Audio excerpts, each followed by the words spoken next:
On Tuesday, March 1st, the main lobby to the Campus Center, which is the first phase of the Campus Center project, was finally unveiled to the student body. After being under renovation since the beginning of the fall semester in 2010, students have started to respond to the new look with mixed reactions. It's definitely a lot brighter. It's more open space. Very hard to tell that anything really happened. I just see a couple new chairs, and that's basically it. I don't think it made that much of a difference, significantly.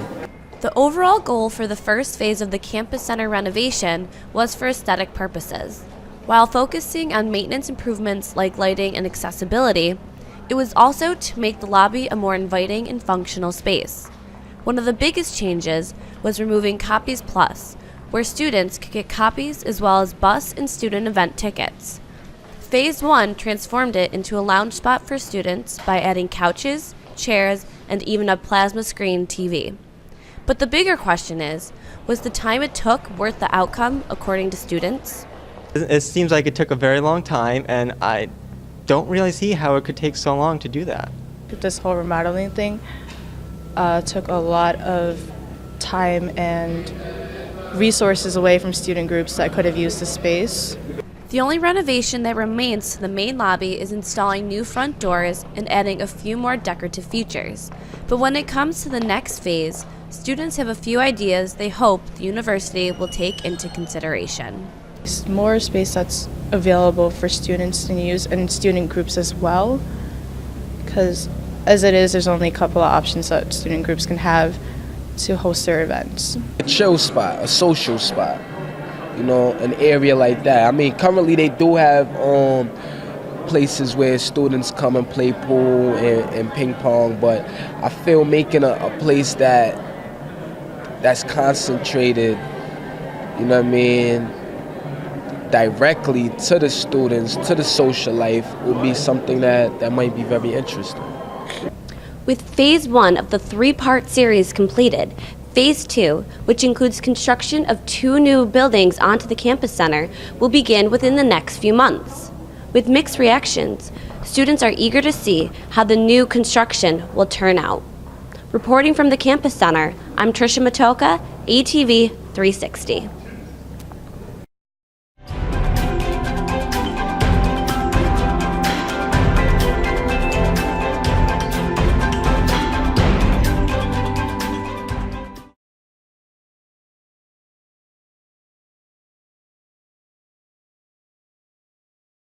After Saturday, May 12th's chaotic Kegs and Eggs, which resulted in numerous students being arrested for rioting, vandalizing vehicles, and even assaulting a police officer, the Albany community is doing their part in order to clean up the downtown area.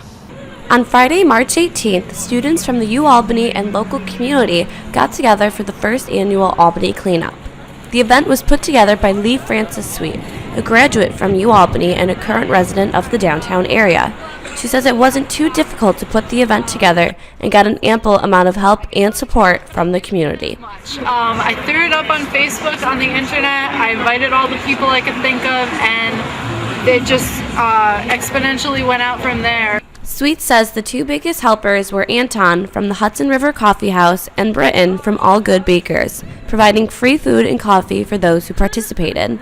They even contacted the media to get publicity on the cleanup. They gained a lot of support from the Albany Police Department, the Department of General Services, and even the Student Association. They were disappointing, I should say, that it really takes something like Saturday for people to actually acknowledge that we do take part in the community, 'cause we really do. We're trying to help the situation. We've made a lot of mistakes in this past week, and they need to be rectified, and we need to come downtown and clean up the place. The cleanup started on Washington Ave and Quail Street and went as far as Myrtle Avenue. Garbage bags, shovels, and brooms were provided for the participants. Some duties were picking up trash, scooping dog poop, and throwing out the infamous red cups that covered the streets. The community hopes that this cleanup will continue and won't require drastic events such as Kegs and Eggs to get students active in keeping their living environment clean for everyone. just if you are living down in Hamilton Hudson, really, you don't need a cleanup day to come out and just pick up the trash that you see on the streets. Well, one, we have a clean neighborhood to live in, and hopefully, two, people realize that they can do something about this. They don't have to sit around and complain about it or anything else. They can get out there and they can pick up the trash on the streets and really make their own neighborhoods look good. Even President George Phillips was in attendance at the event.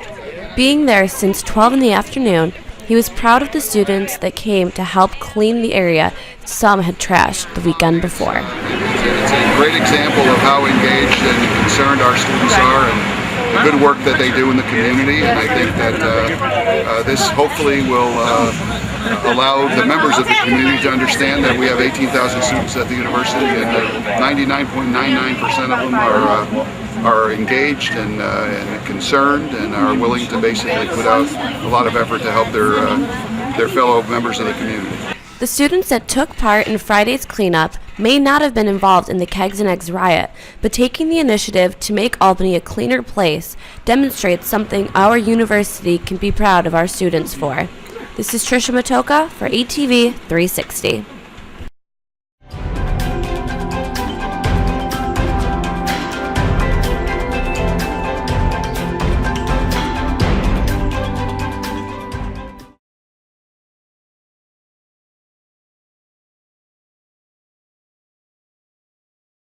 Thousands of students.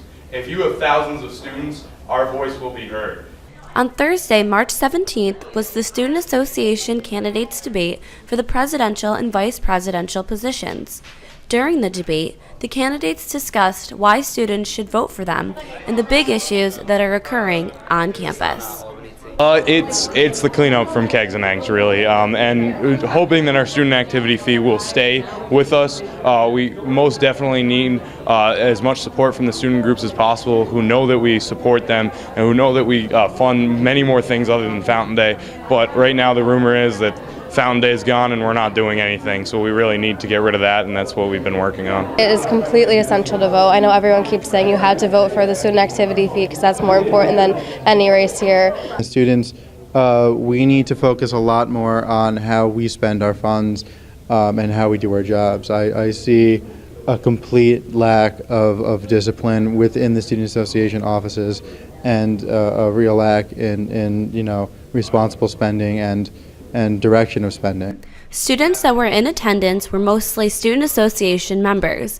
Although most already knew the candidates and their platforms, they were still overall impressed with how the debate went and see a bright future for next year's candidates. A lot of them said things about not only regaining our image, but also they said a lot about student involvement, which is really important because I know I didn't get involved in anything until my junior year. So I think it is important for students to get involved in things. I think it went smooth. I'm very glad that we have this new commission now, which instead of just having the election commissioner, I think that each of the candidates, they showed how different they were. They showed how, if they were president, what they would exactly do and what their initiatives are and what their personalities would be in the decision-making model.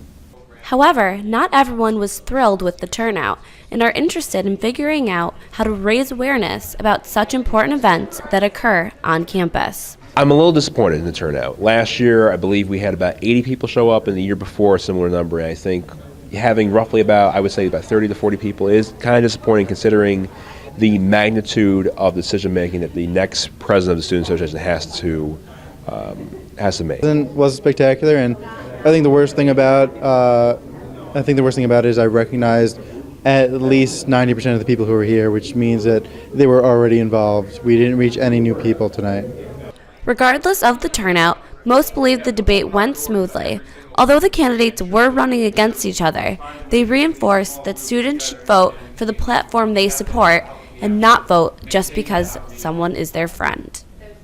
But definitely voting, check out anyone's platforms, it doesn't matter if you know them or not, just pick the best candidate and see what they stand for and notice that they can make a difference. Through the MyUAlbany website, the Student Association elections will begin on Tuesday, March 29th and will end on Wednesday, March 30th. So make sure you go out and vote for the candidates that you support. Your one vote just may be the deciding factor. Reporting from the Campus Center, I'm Tricia Matolka, ATV 360.